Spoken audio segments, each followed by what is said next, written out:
अथ प्रबोधिनी देवोत्थान एकादशी महात्म्य। ब्रह्मा जी बोले कि हे मुनि श्रेष्ठ, अब आप पापों को नष्ट करने वाली तथा पुण्य और मुक्ति को देने वाली प्रबोधिनी एकादशी का महात्म्य सुनिए।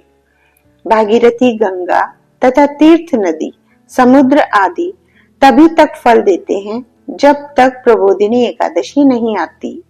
कार्तिक मास की शुक्ल पक्ष की प्रबोधिनी एकादशी के व्रत का फल 1 सहस्त्र अश्वमेघ तथा 100 राजसूय यज्ञ के फल के बराबर होता है।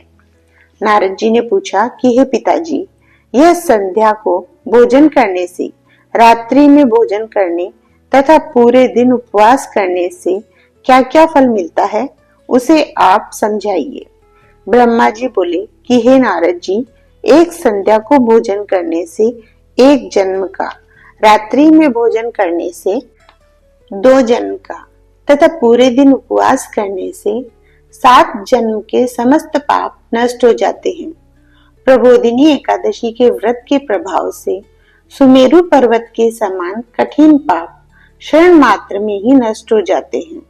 अनेकों पूर्व जन्म के किए हुए बुरे कर्मों को यह प्रबोधिनी एकादशी का व्रत क्षण भर में नष्ट कर देता है। जो मनुष्य अपने स्वभावानुसार इस प्रबोधिनी एकादशी का विधि पूर्वक व्रत करते हैं, उन्हें पूर्ण फल प्राप्त होता है। हे मुनीश्वर, जो मनुष्य श्रद्धा पूर्वक थोड़ा भी पुण्य करते हैं, उनका वह पुण्य पर्वत के समान अटल हो जाता है। जो मनुष्य हृदय के अंदर ही ऐसा ध्यान करते हैं कि प्रबोधिनी एकादशी का व्रत करूंगा, उनके 100 जन्म के समस्त पाप नष्ट हो जाते हैं।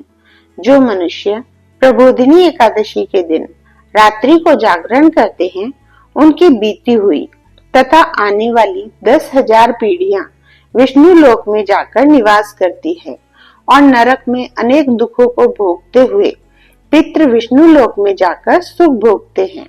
ब्रह्म हत्या आदि महान पाप भी प्रबोधिनी एकादशी का व्रत करने से धुल जाते हैं। एकादशी के दिन रात्रि को जागरण करने का फल अश्वमेघ आदि के यज्ञों के फल से अधिक होता है।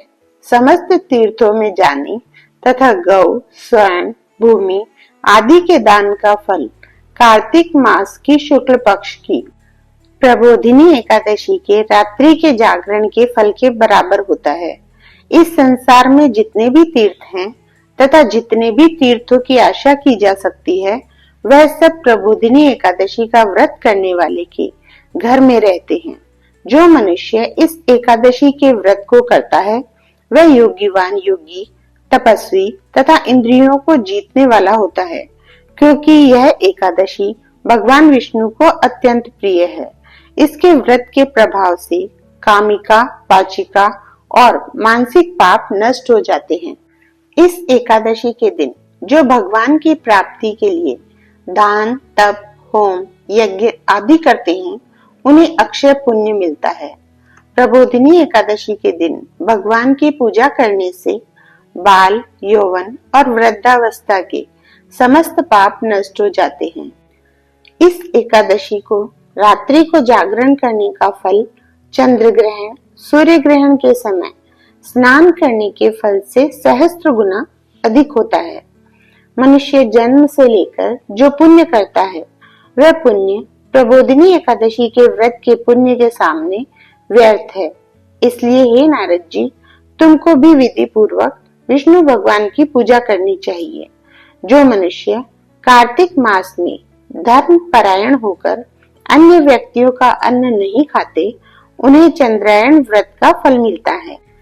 कार्तिक मास में भगवान दान आदि से उतने प्रसन्न नहीं होते जितने की शास्त्रों की कथा सुनने से प्रसन्न होते हैं। कार्तिक मास में जो मनुष्य भगवान की कथा को थोड़ा बहुत पढ़ते हैं या सुनते हैं, उन्हें 100 गौ के दान का फल मिलता है। मनुष्य अपने कल्याण के लिए विष्णु भगवान की कथा सुनते हैं। वे अपने कुटुंब का उद्धार करके 1 सहस्त्र गोदान का फल पाते हैं।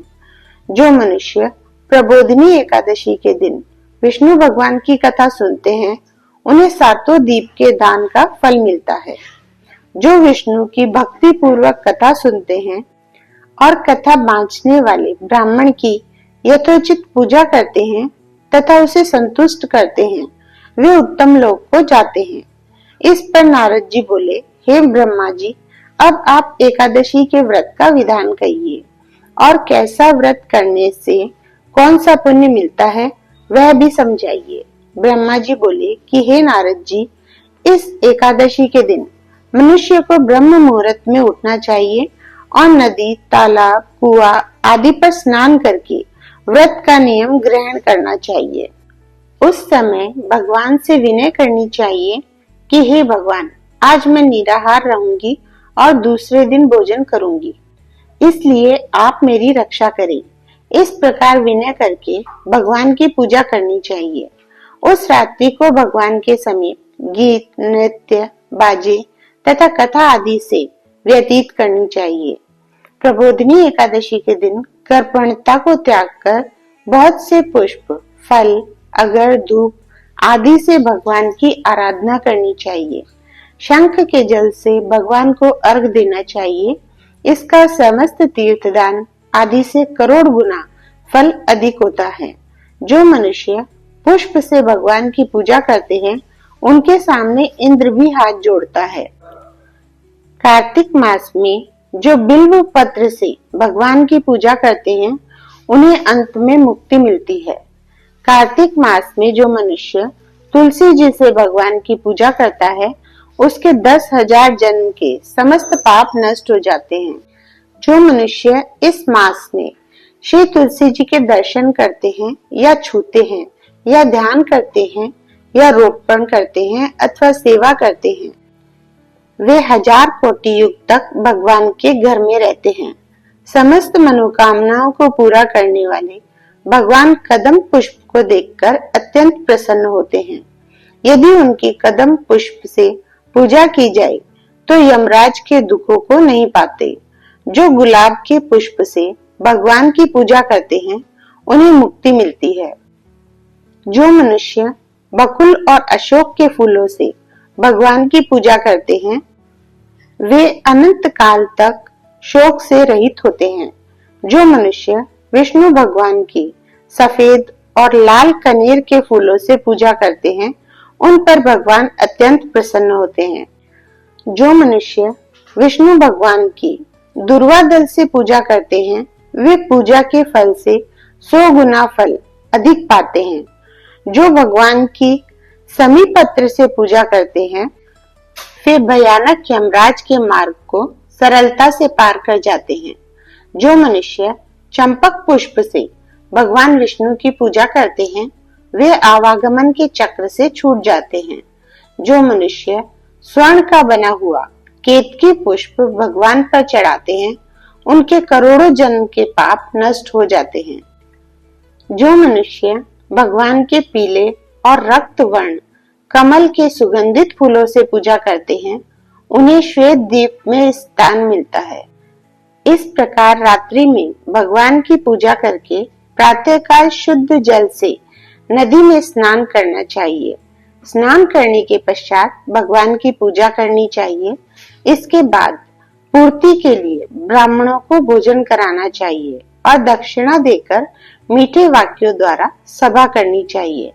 इसके उपरांत भोजन, गौ और दक्षिणा से गुरु की पूजा करनी चाहिए और ब्राह्मणों को बहुत सी दक्षिणा देकर नियम को छोड़ना चाहिए। ब्राह्मणों को यथाशक्ति दक्षिणा देनी चाहिए। जिस ब्राह्मण को रात्रि में भोजन करावे, उसे स्वर्ण सहित बैल दान करना चाहिए। जो मनुष्य यात्रा स्नान करते हैं, उन्हें दही और शहद दान करना चाहिए। जो मनुष्य फल की आशा करते हैं, उन्हें फल का दान करना चाहिए। तेल की जगह घी और घी की जगह दूध और अन्नों से चावल दान करना चाहिए। जो मनुष्य इस व्रत में भूमि शयन करते हैं, उन्हें सब वस्तुओं सहित शैया दान करनी चाहिए। जो मौन धारण करते हैं, उन्हें स्वर्ण सहित तिल दान करना चाहिए। जो मनुष्य बालों को धारण करते हैं, उन्हें दर्पण दान करना चाहिए। जो मनुष्य कार्तिक मास में उपानय धारण नहीं करते, उन्हें उपान्ह दान करना चाहिए। जो इस मास में नमक त्यागते हैं उन्हें शक्कर दान करनी चाहिए।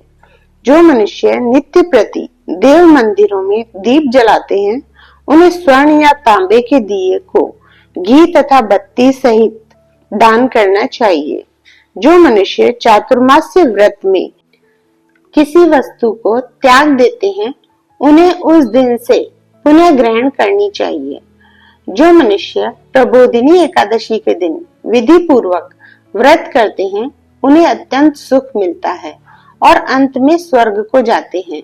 जो मनुष्य चातुर्मास्य व्रत को बिना किसी विघ्न के पूरा कर देते हैं उन्हें फिर दोबारा जन्म नहीं मिलता। जिन मनुष्यों का व्रत खंडित हो जाता है वह नरक में जाते हैं। जो मनुष्य इस एकादशी के महात्म्य को सुनता है वह पढ़ता है उसे अनेक गौदान का फल मिलता है। जय श्री राधे राधे।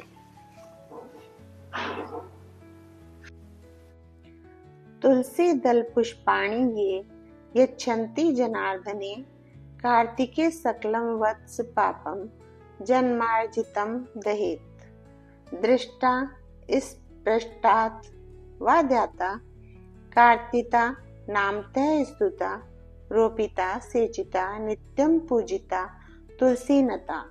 नवधा तुलसी भक्तिम ये कुर्वन्ति दिने दिने युग कोटि सहस्त्राणि तन्वन्ति सुकृतम मुने। जय श्री राधे राधे।